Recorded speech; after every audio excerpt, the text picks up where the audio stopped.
Okay, so what's this? Let's look at this, just the one on the left there. It's a nice picture. It's a triangle. Aren't triangles awesome? I love triangles. They're so nice. Yeah, everything, right? But we usually, not usually, but most common, our most common frame of reference is Cartesian land. We love Cartesian coordinates. We love describing something in 2 dimensions with horizontal position and vertical position. We love that. We have other ways to describe points in space. We just went through parametric land, for example. What did parametric land allow us to do that we couldn't do in Cartesian land? Draw circles easily. But what was the bigger thing that parametric land added in? Motion. You can now describe motion, exactly. So you've read about polar land. What's the point? Like, why do we have yet another way to describe a point in 2 space? What? Well, that's what it is. You need the distance from the origin, but why don't we just convert all polar stuff into Cartesian? Yeah, there are certain types of motion, there are certain types of relations that are easily defined in polar land and virtually impossible, if not really annoying, to do in Cartesian or parametric land. You need 2 numbers. What are the 2 numbers you need to describe a point in space using polar coordinates? What's one? R, which is what? Saved it. It's not the radius. R stands for radius. Distance from the origin. R is the distance from the origin. Right here. So it's there to there. Nice. And what's theta? I'll give someone a gold star if they can, in a complete sentence, with complete accuracy, tell me what theta is. Go ahead, without reading it out loud. What is theta? It's measure counterclockwise from the x-axis to the segment R. You just said angle measure would have been good. That was close enough. I'll give you a gold star. It's the angle measure from the positive x-axis measured counterclockwise to the line formed when you connect the point to the origin. Yeah, that's absolutely what it is. You need counterclockwise, you need positive x-axis, you need to go counterclockwise. Does that make sense, everybody? So the idea is you could label points differently. So for example, Q in Cartesian land is 5, 0. What is it in polar land? What's the distance from the origin? 5. And what's the angle measure?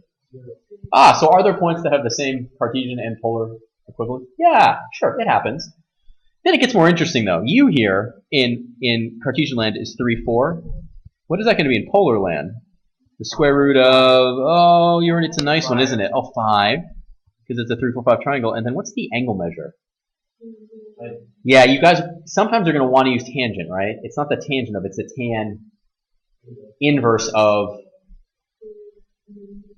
Close 4/3. Now, can you tell me why tangent's not the best? You can use other trig functions, and you should use other trig functions. Anybody know why tangent's not the best one to use? Well, let's leave it. We'll get to this in a second, but this is not incorrect. You just have to be careful. Just put a pin in this. Why? Yeah, tangent does have particular bounds. It does repeat itself, right? But we'll just be wary when using tangent. It's not wrong. You just need to be careful. What about P here? Let's see, that one's 3, 6. What's that one going to be? Square root of what? Nah.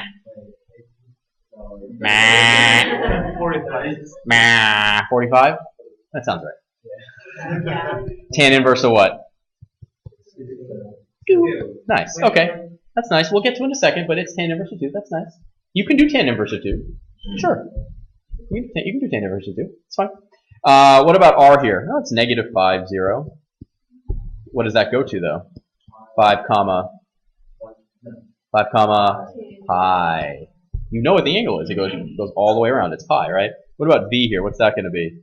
0, sorry, excuse me. That point is 0, negative 5 in Cartesian land, but what is it in polar? 5, yeah, there you go. Nice. Okay. So filling in things like that, kind of straightforward. Yes? So in polar, should we represent the angle as Radians. In AP Calculus land, unless specifically told, use radians. Absolutely. So you actually know all these relations, and it looks a little bit overwhelming, but it's pretty straightforward. Let's look at this triangle where you have right here. What's the sine of theta equal to? Y over what? Y over R. So what does Y equal? R sine theta. What does cosine of theta equal? x over r. So what does x equal? R cosine theta. Important relationship and important relationship based on triangles. Yay, we love triangles. Nice. So what do we have here? Oh, we have that and we have that. Oh, what's r equal to? If we wanted to the magnitude. R is going to be square. Pythagorean theorem. Nice. And then we have this. Tangent theta is equal to y over x. Now here's the thing. It says warning here. What does it say? In general, theta does not equal tangent inverse of y over x. It's not possible to determine which quadrant theta is in from the value of tangent alone. Careful. Be very, very careful. Okay?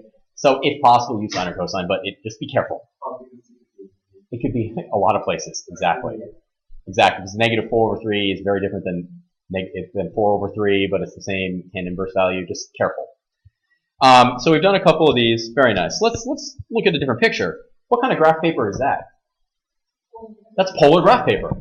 It gives you the distance from the origin and gives you some basic trig values. Not all of them nice basic trig values. But what's P? P right there is in polar land, what is it? 3 comma pi over 4. Yeah. What about, let's say, this one right here? What's that one equal to? 1, 2, 3, 4 comma 5 pi over 4. Nice. So if you have polar graph paper, you can kind of get it. It's kind of nice. Go ahead. No, but you can get it online. There's really great websites that'll generate graph paper for you. If you ever need to get graph paper, generate it. You can select like make grids or dotted or polar or isometric, dotted or solid or light or dark, and then you can make the PDF and import it into OneNote. It's actually kind of cool. Basically, it's a reminder that any idea probably has already been thought of and solved on the internet. Okay. So another thing is that I told you specifically that polar graphs, polar functions can be used to describe certain shapes that are a lot harder to describe in Cartesian form. What's the simplest shape what's the equivalent of a line in polar form? A circle. Circles are lines. They're directly equivalent. So how do you write the equation? And when you write equations in polar form, it's r in terms of theta. What's the equation for a circle of radius 1 in polar land? Yeah, you got it. It's r equals 1. Regardless of what theta is, what's r always? 1. This is the equation of a circle of radius 1. How do you prove that, though? How do you prove that? Well, you know that, what does r equal? Not r, sorry. You know that r is equal to what? The square root of y squared, right? So square both sides, what do you get? X squared plus. Okay, if you square this, what do you end up with? R squared equals 1, but r squared is equal to x squared plus y squared, so therefore 1 is equal to x squared plus y squared. That is the Cartesian equation for a circle of radius 1 around the origin. You might ask yourself, can you write equations in polar form that aren't around the origin? You sure can. Are they a little bit more complicated? Yes, because the radius of a circle centered at the origin is the radius of that circle. But the r value for a circle not centered around the origin is not the distance to the center anymore. It gets a little bit more fun. Okay, so let's say instead I give you something a little more entertaining. Roses, they're pretty! Now, if you didn't have a calculator, what could you always theoretically make? And then you can make a table and then plot the points. Why is that a little bit laborious for these? You can have a lot of points, and you have a general idea maybe of what these look like. They're pretty little flowers. The other challenge is, what are some common values when you plug in nice values into trig functions, like root 2 over 2, 3 root 2 over 2, things like that. Do you know the exact decimal equivalent of those things in your head? Not really. Do you know them well enough to graph it in any meaningful sense? Not really. So what do you need to know how to use? What? DNM. You need to use it's not the right word for calculator, it's the closest I got. You need to use your calculator. You need to use your calculator. Graph those in your calculator right now.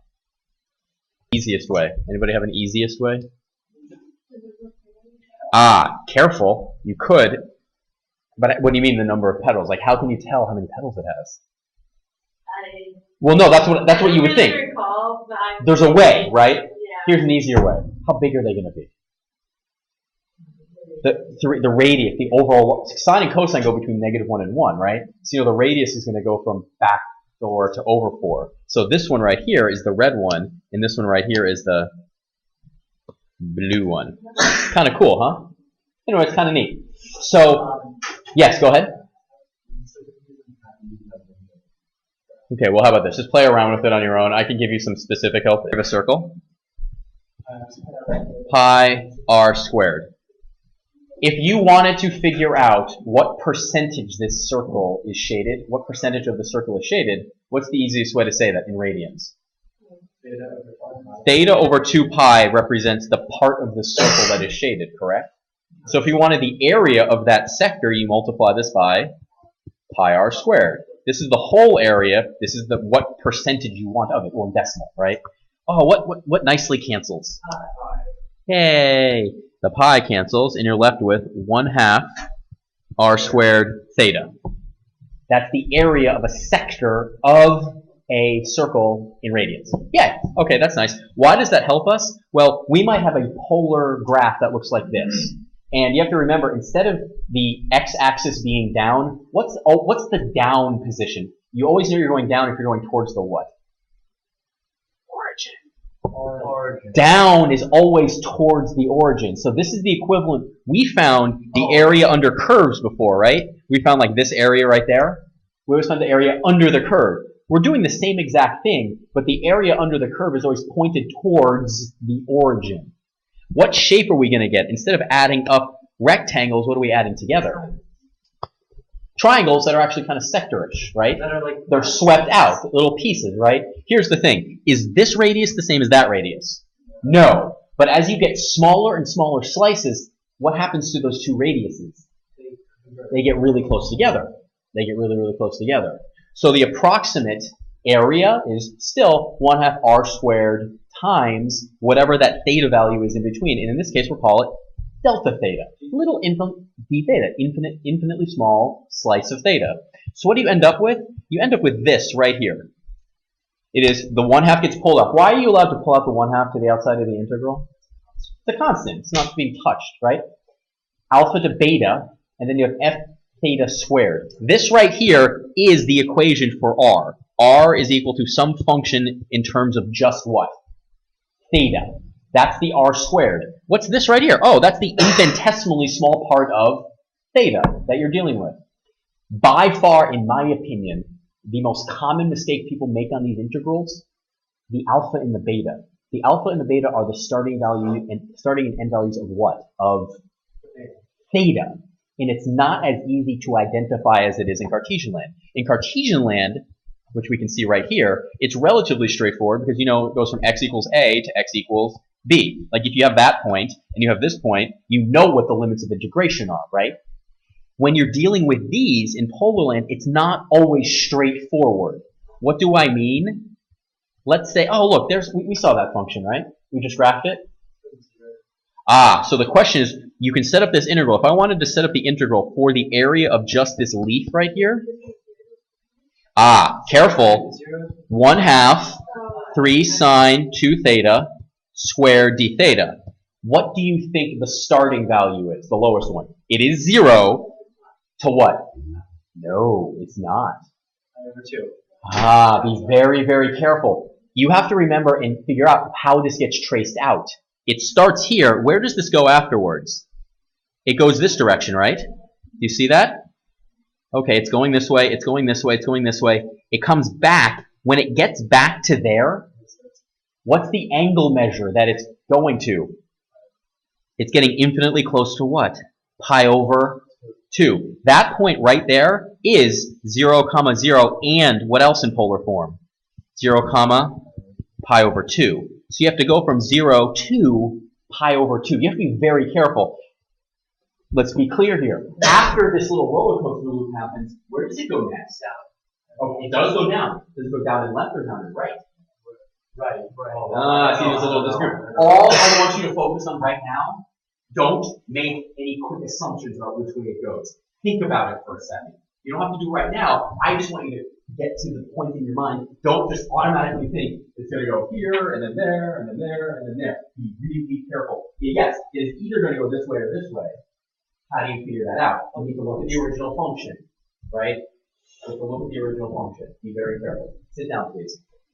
What do you think the next thing you might be expected to do once you construct this integral? Yes, do not integrate this right now. Instead, answer this one question. If you were to integrate this, which method do you think you would need to use? At first, you're like, okay, maybe use substitution works. So you clean it up a little bit, and you're like, 9 over 2, 0 to pi over 2, sine squared of 2 theta d theta, right? You might try use substitution. You've done this one before. This is by parts, yes. Now here's the thing. Is it a little annoying? Yeah, you do it by parts and then you get back to sine squared and then you move it over and you get some weird. You've done ones like this before. It's not a trivial amount of work. So on the BC Calculus exam, usually this level of difficulty level, they will say, what's the area of this leaf, right? Or what I think they call it. It's a shaded region, right? Petal. They can spell petal, that's fine. How will they grade it? They'll give you 2 points for this and 1 point for the answer. Is there any points for the work? No. If it's a calculator section, they don't care if you did it by hand. So even if it feels great to do it by hand, you're wasting your most precious asset. What is your most precious asset? Time. Do that integral on your calculator right now. What have you seen that looks a lot like that? dy dt, dx. It's the same. It's literally the same structure. Like you have x in terms of t. You have y in terms of t. So if you want dy dx, what do? Dx dt over dy. Dy dt over dx dt. Nice. Same thing is true here. It is possible. You know this is true, right? X is equal to r cosine theta. But what did we say r is going to be in terms of? R is going to equal some what? Some function in terms of theta, right? So what can you write x entirely in terms of? X is entirely written in terms of what? No, theta. It's written entirely in terms of theta. What's y? What can you write y entirely in terms of? Theta. It's written entirely in terms of theta. Now, why is that helpful? Well, if you have that, then you can find the slope of the tangent line in dy dx. You can find the slope of the tangent line anywhere you want. Let's try doing one of them and see what happens. So, find the slope of the curve r equals 3 sine 2 theta at the point where theta equals pi over 3. What do you need to find first if you're going to try to find dy dx? And you need to find x and, so you need x of theta and you need y in terms of theta. And then once you find those two things, what do you do with them? So it's going to be what over y prime of theta over x prime of theta. Do that for me right now. Just do that. Just do that part.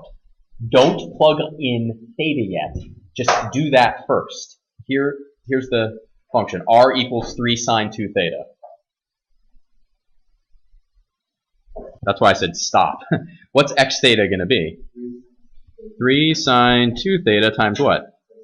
Cosine theta. And what's y theta going to be? 3 sine 2 theta times sine theta. So you're like, okay, that's nice. So x prime of theta, you have to use what rule? The derivative of the first. The derivative of the first is going to be 2 cosine 2 theta times what? Cosine theta plus the first times the derivative of the second, which is negative what? Negative sine theta. And then what's y prime going to be?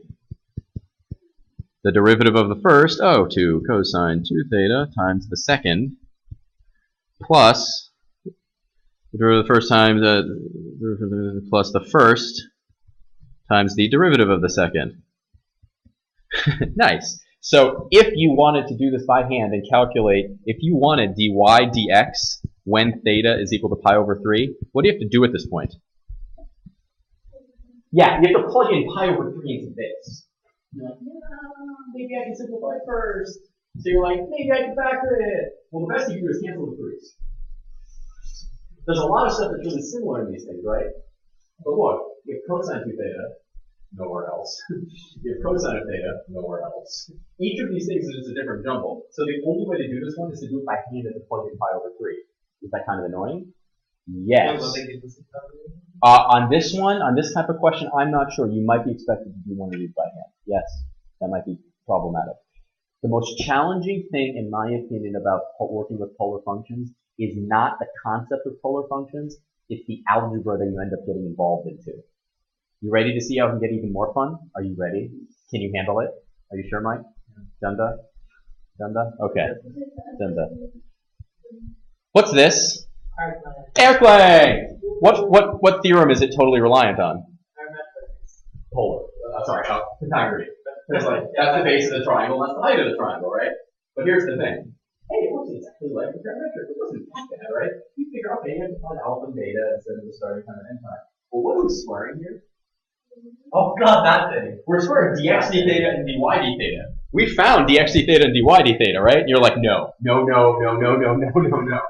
just gonna get it wrong, right? Like, look, this is, this thing you have to square it. This thing you have to square it, and then you get to plug in theta. You're like, nah, good. It's a complete check, please, done. Generally speaking, you're not going to be expected to do that much algebra on an AP exam, because think about how many different places you could get one little thing wrong and then have it just totally fold in on itself. This is definitely something you can see on the calculator portion. Absolutely something you do in the calculator portion. So if you have a relatively straightforward polar function, is that not impossible? Yeah.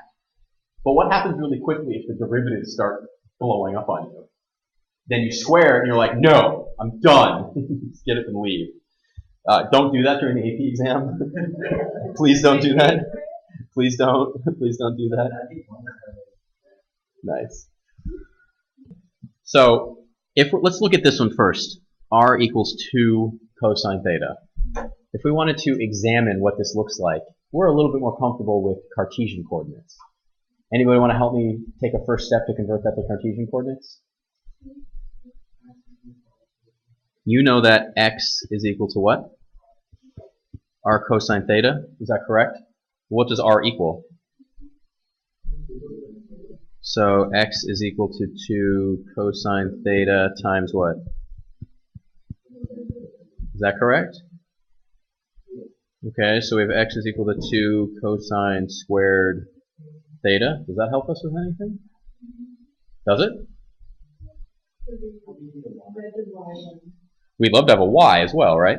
Well, what do we know y is equal to? R sine theta.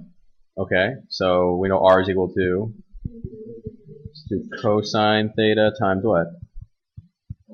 Is that correct? Okay. So we'd love to be, we want this, we want to get theta out of there, right? Any ideas about what we should try next? We're not looking at this one yet, we're only looking at the one on the left.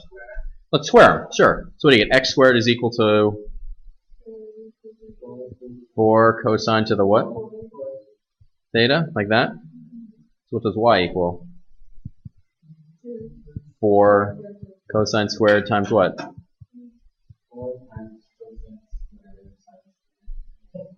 Like this? Wait, what's 1? Not 1, it's not plus. So then we like adding these together, right? Is that something we like doing? So we have x squared plus y squared is equal to 4 times cosine to the 4th theta plus what? Cosine squared theta times sine squared theta. What can we factor out of both of those? X squared plus y squared is 4 times cosine squared theta times what? Cosine squared theta plus what? Sine squared theta, but what's that? Oh, this is just 1. Okay, so now it seems like we might be somewhere. We have x squared is equal to what? Not what equal, sorry. We have x squared plus y squared is equal to 4 cosine squared theta, right? No, we just know, well, it's times 1. Now we really still want to get rid of that theta. How can we do that? Well, I'll give you a hint. This is equal to what? 2 cosine theta what? Squared. Is that correct? Have we seen that yet? Have we seen anything like that before? We're close. What does x equal? What does x equal? Look at the top left, everybody. What does x equal? Oh, okay, so maybe we write it as 2 times what? 2 cosine squared theta, right? What's 2 cosine squared theta? X squared plus y squared is equal to 2 times what? X. This is, right here, this is the same thing as that. Oh, wait a minute. We like writing the equations as circles by taking minus 2x plus y squared is equal to 0, right? What do I add to both sides? What do I add to both sides? E. 1. You just add 1 to both sides. So it's x minus 1 squared plus y squared is equal to 1. So what is that? Circle, radius, 1 at what? At 1, 0. Does that match your graph? It sure does. Is there a smoother way? I think there's a smoother algebraic way, but basically we stumbled around and oh look, it worked! Yay! Very cool. Sometimes, like on this one it's doable. On this one it's doable. Yes, absolutely. So there's 2 circles here, right? So you have 1 circle. When you graph these, what did it come out to look like? Do you remember? It was, so we have a circle. Where's that one? That's at 1, 0. So let's say that's 1, 0. It's a circle of radius 1. So here's the radius, right?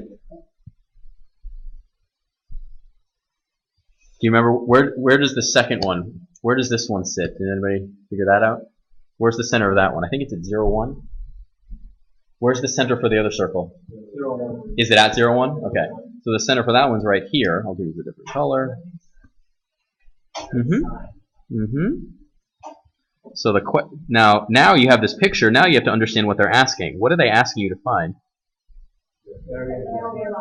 The area where they overlap. Exactly. Exactly. Now the question is, how do you set that integral up?